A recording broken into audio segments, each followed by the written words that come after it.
En una ocasión soñé que llegaba a un saloncito que estaba junto a una iglesia y había muchas personas sentadas en sillas a los lados en el saloncito y un pasillo por en medio. Al frente había un señor que en un pequeño pizarrón escribía unas cosas.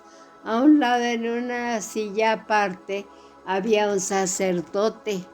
Este traía sus vestiduras sacerdotales. Al fondo se oía unas voces que repetían: profecía, profecía, profecía. Así muchas veces. Yo me senté en una silla y el señor enfrente escribía y decía: la promesa en México, sucederán cosas sobrenaturales y extraordinarias como demostración del amor de la Santísima Virgen de Guadalupe a su pueblo. Al otro día me habló una amiga para invitarme a ver un sacerdote que estaba organizando a unas señoras para hacer unas obras de caridad. Yo le dije que sí, ella pasaría por mí. ¿Cuál sería mi sorpresa?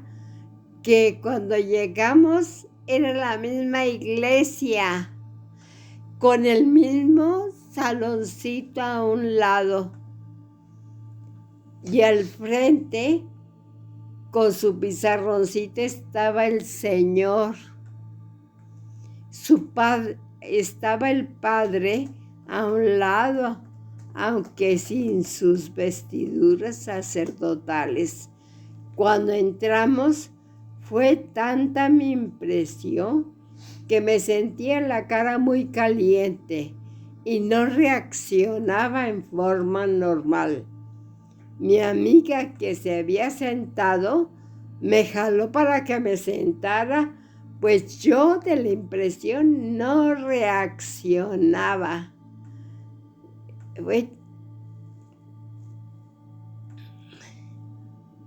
En forma normal. Mi amiga, que se había sentado, me jaló para que me sentara, pues yo no reaccionaba. En eso se acabó todo. En realidad se trataba de unas clases de Biblia y ya había terminado el curso. El señor que escribía en el pizarroncito había escrito algunas cosas y me acerqué a ver y vi que era Éxodo, Quetzalcóatl, Apocalipsis, México y Virgen de Guadalupe. No tenían un orden, pero más bien yo pensé que era lo que tenía que investigar y que todo estaba unido con lo que me habían dicho. O sea, de que en México sucederían cosas extraordinarias. Leí la Biblia a ver qué era, pero no tenían, pero más bien no.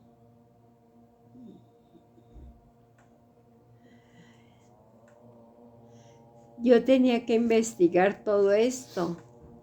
Todo estaba unido con lo anterior. Leí la Biblia a ver qué entendía y no capté nada. Busqué en Éxodo y no vi nada. Según yo, no vi nada, ¿no? Pero después me di cuenta que sí. No tenían un orden, pero más bien no. Yo pensé que era lo que tenía que ver y que todo estaba unido con lo anterior. Leí la Biblia a ver qué entendía, no capté nada. Estaba decepcionada, pero fui al centro a comprar material para pintar y pasé por una calle en la que estaba anunciada una exposición de pintura. Me metí a ver qué había y cuál sería mi sorpresa, que era una exposición de la Virgen de Guadalupe y Quetzalcóatl. Me pareció muy interesante. El pintor estaba rodeado de gente. Tan solo le pude preguntar qué libros había leído para sacar tantos datos. El señor tan solo me dijo, como 500. Me fui un poco decepcionada, al mismo tiempo que encantada. Tenía en la exposición cerca de 20 cuadros, todos representando algo de la Santísima Virgen y de Quetzalcóatl. Tenían en la parte de abajo los códices. No sé de dónde sacó tanta. Una cosa que me llamó mucho la atención fue que ahora, en el tiempo que vivimos, es el que corresponde a la segunda venida de Quetzalcóatl, que dicen que va a volver a venir. Entonces, me gustaría mucho verlo. Otro día, a Lucero, mi hija, le encargaron la construcción, un estudio sobre la construcción de la Gran Tenochtitlan. ¿Y cuál sería mi sorpresa? Que allí vi el Éxodo. Aquí en México eran 7 tribus las que andaban en busca de la tierra prometida, porque aquí también se prometió una tierra prometida, ¿no? Por una promesa de Dios. Atravesaron el desierto, andaban en busca de un águila, devorando a una serpiente. El águila estaba sobre un nopal. Esta es una descripción verdaderamente apocalíptica. Estoy segura, forma parte de la gran promesa. Después nos invitaron a cenar unas primas. Una de ellas era antropóloga, trabajaba en el Museo de Antropología. Se casó con un antropólogo. Aprovechando la ocasión, le pregunté sobre Quetzalcóatl y la Virgen de Guadalupe. Le platicó sobre la exposición y ella me recomendó un libro que llevan en antropología que se llama Quetzalcóatl y la Virgen de Guadalupe. Lo compré y me quedé admirada de todo lo que dice. Voy a poner algunas cosas que leí y me parecieron muy interesantes. En la página 249 dice, pienso que esas gentes descienden de los hebreos. Y agrega, uno de los argumentos que me han convencido es ver el conocimiento que tienen del Génesis. Durán le preguntó a un indio viejo qué sabía de la ida de Topiltzin y me empezó a relatar el capítulo 14 del Éxodo, donde vi que había leído donde yo y dónde iba a parar. Dejé de preguntarle. Dice que Quetzalcóatl presenta todos los rasgos de un héroe hebraico y además haber cruzado misteriosamente el Mar Rojo. Entre los indios tenían una palabra que significa el Mar Rojo, que es Tlapayan. La madre Quetzalcóatl es la madre Tonantzin, que concibe siendo virgen de un espíritu divino, el Celtaltonali.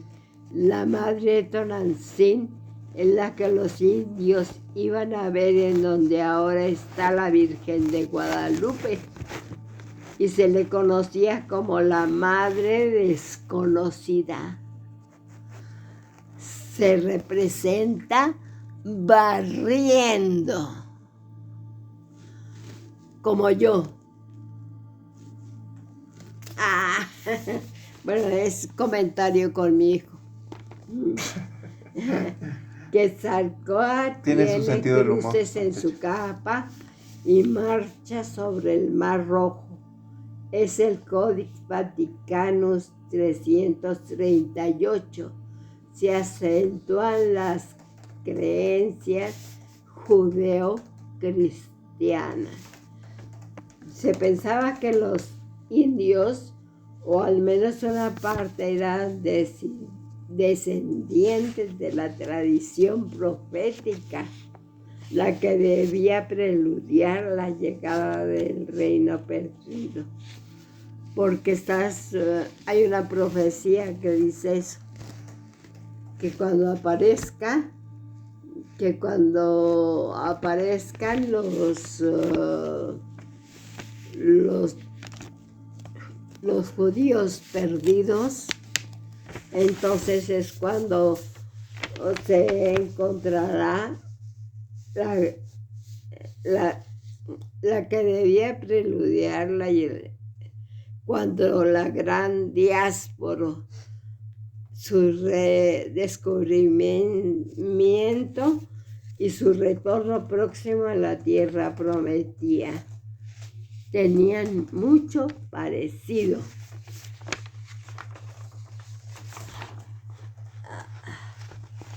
Tanto los indios como los judíos tienen muchas cosas iguales. El diluvio, también los de aquí hablaban del diluvio, la confesión, el bautismo, la penitencia, ayuno, creencias en los astros, circuncisión. Ellos también tenían la circuncisión, un Dios único y creador, y una Virgen que concibe prodigiosamente, pelo largo entre sacerdotes y profetas, incluso indios transurados. David Brady, historiador inglés, en su libro El Fénix Mexicano, Nuestra Señora de Guadalupe, dice que en 1748 el padre Francisco Javier Carranza predicó que aunque el anticristo se apoderara de Europa, Nuestra Señora de Guadalupe preservaría la fe católica en América, y México sería la ciudad capital de una nueva monarquía católica universal. Los insurrectos de 1810 creían que serían ellos los que salvarían a la Iglesia, pues se creía que tanto el Papa Pío VII, que estaba prisionero de Napoleón, como el rey Fernando, preso en Bayona, fueron liberados y vivieron en nuestra patria.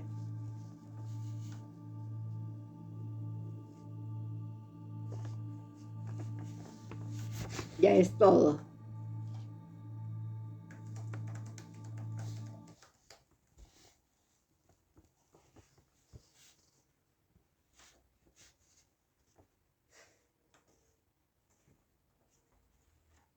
¿Ya?